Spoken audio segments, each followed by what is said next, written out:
Hi friends. So I have a confession. I've been in a bit of a reading slump lately, and I didn't know this because I started this channel just like 9 months ago. I haven't been in a reading slump since then, but when I get in a reading slump, I get in a booktube slump. So I did have enough momentum to like finish all the books I was in the middle of, but I haven't picked up anything new. And I've been wanting to seize the, harness the energy of the reading rush readathon to jumpstart my momentum and my enthusiasm for reading as much as I was before. So because of that, or I guess that's why I'm here today, is that I want to share with you the books that I would like to read during the reading rush readathon, and I have a stack of books that have piqued my interest. I'm definitely not going to get to all of them, but I'm just going to share with you sort of what's on my radar and what I might pick up during this readathon.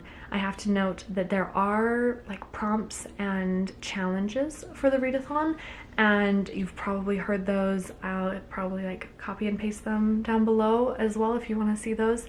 I'm not going to be following them. I think that they're a great idea and they sound really fun, but just because of the angle I'm coming from of sort of not being in a strong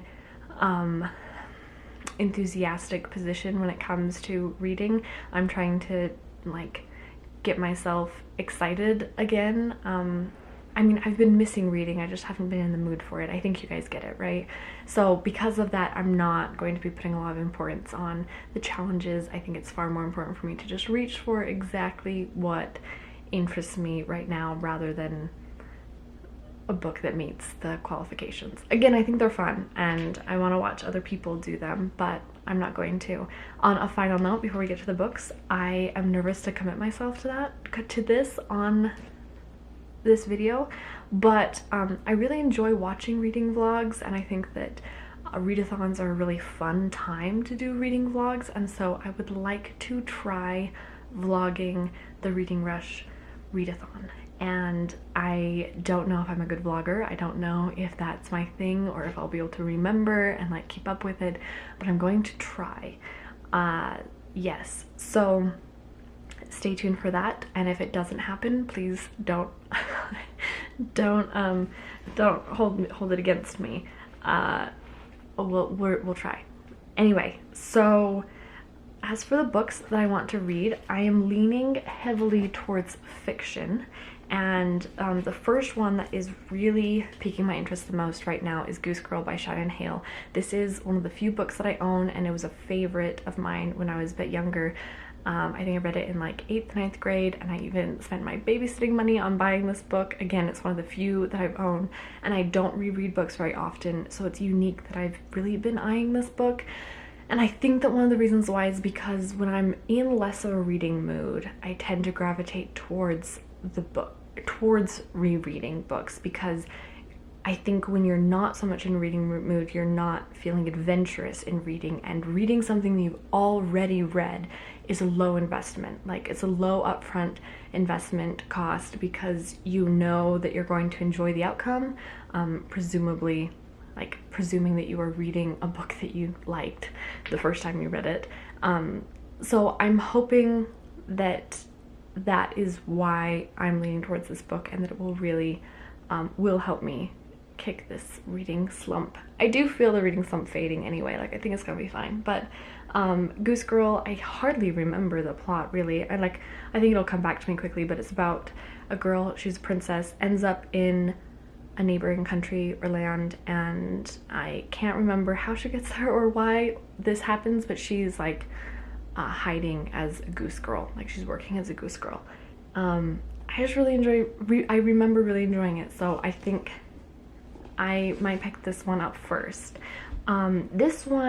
The next one, Uprooted by Naomi Novik, has also been on my radar for a long time, and I hardly know what it's about, but for some reason I'm getting really similar Goose Girl vibes from it, which is I think why I've been wanting to reach for this.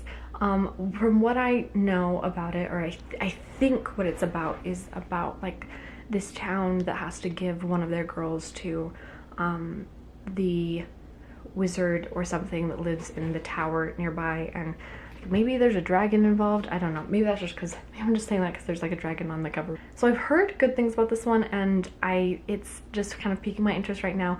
I'm hoping for some real escapism here, and if I'm still if this is similar to Goose Girl, I might be less in the mood for it if I read Goose Girl first. But otherwise, this is sort of my second highest priority on my list right now.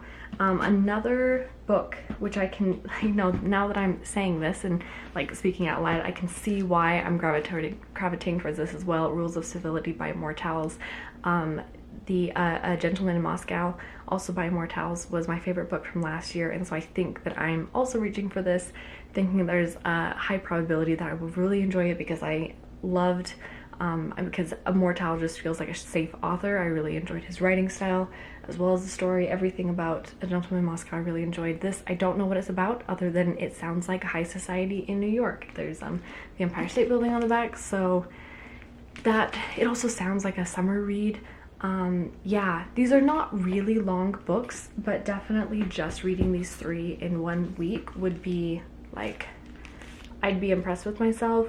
So it's not that I really think I'm going to get through all of these, but I'm gonna try, and I'm really hoping I get sucked into the story and realize I'm very thirsty for reading again.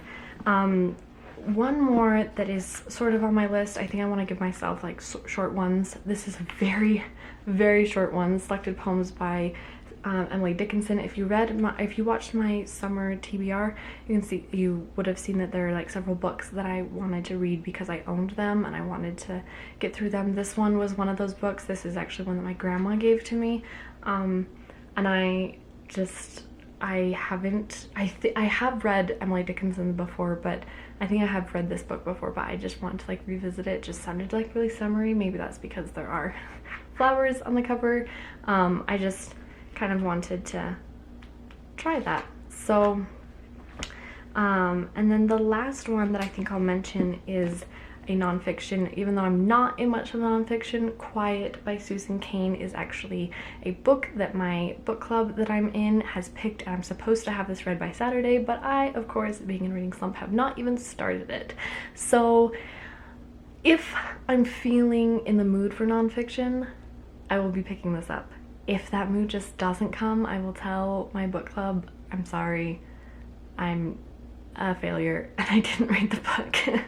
But it's about introverts and valuing introverts, and like I have heard only good things and I am interested in reading this book. It's a matter of this week or not, that's all. And then the last book I do have, and I had to wait forever for it, and so I'm hoping that I'm get a little bit more in the mood for it. The Alice Network by Kate Quinn has been, I don't think I've heard anyone talking about it on BookTube, but I get advertisements for it a lot, and I've heard, I mean, it has like really high ratings. I just know that it's a historical fiction, something about World War II, I think, which like that's really overdone to me, but I'm curious. The thing is that whole genre is so overdone, and yet I don't ever feel like I found a book in that genre that I've enjoyed, just like specifically World War II historical fiction. And so I hate dismissing the genre because it's oversaturated when I don't feel like I've actually found a good book from it.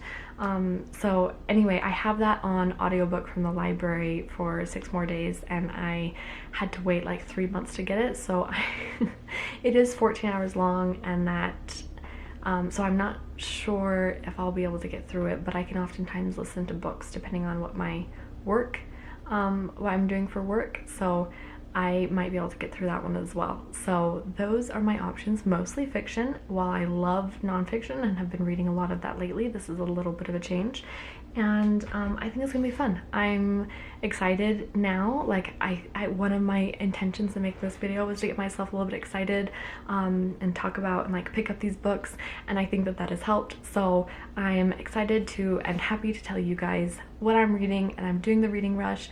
Are you guys doing the reading rush? If you are, tell me what you're reading. If you are also like a booktuber and you're doing the reading rush, then like share with me your TBR, or if you've made a TBR video, link it down below so I and everyone else can see it too. I want to, you know, embrace the community for this week and like really get into reading a bit more. I do have my Instagram link down below, so I'm gonna try and be better about that this week as well. We'll see how it all goes, but thank you so much for watching, and hopefully I will see you in a vlog very soon. Bye.